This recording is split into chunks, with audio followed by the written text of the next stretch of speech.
so Jack, now we're going to attach the gearboxes to our chassis. It's all going to start coming together now. The gearbox to the chassis. So this is one of the 4 major pieces for the chassis? One of the 6, but these are the one of the 4 side pieces. One of the 4 side pieces. So the 4 side pieces will join together to hold all the wheels, belts, sprockets, gearboxes, motors, will all go on the side pieces. And we've got 2 of these.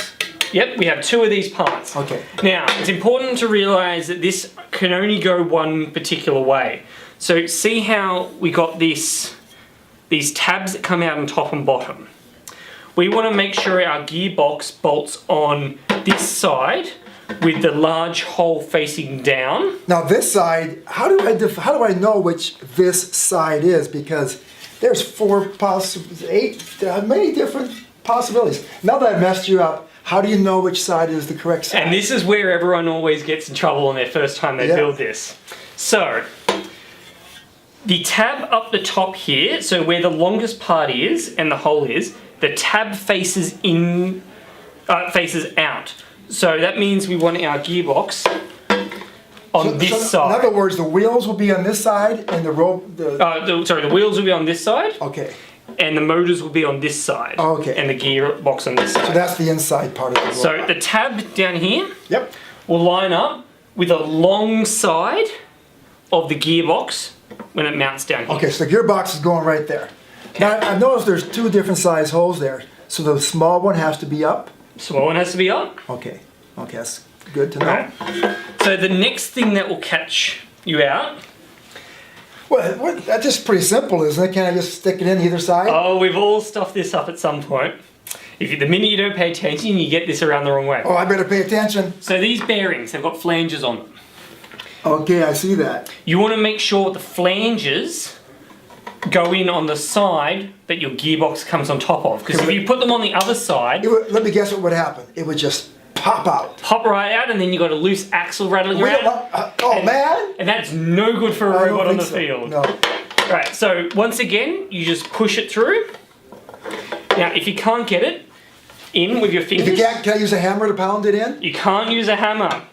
Just get it over the edge of a table. So now, we're going to attach the gearbox to the plate.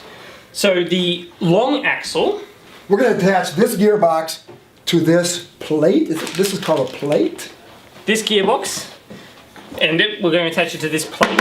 This thing. This thing. Okay. And this part here is going to act as the cover on this part. Oh, to keep the grease from... To keep the grease from coming out. So the long hex shaft axle will go through the hex bearing. So see how it's a hexagon pattern in there? Yeah.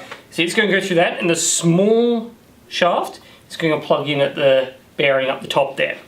So what we're going to do, what I often find, is it's easier, once again, to come top down. Yep. You line up your bearing, you rotate it down,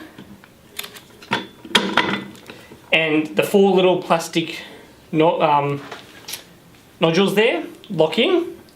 Now, you then get your nylock nut. Nylock, it's called? Nylock, because it's got a little bit of nylon on there which stops it from shaking loose. Yep. And you put that in the little recess at the back there. Yep.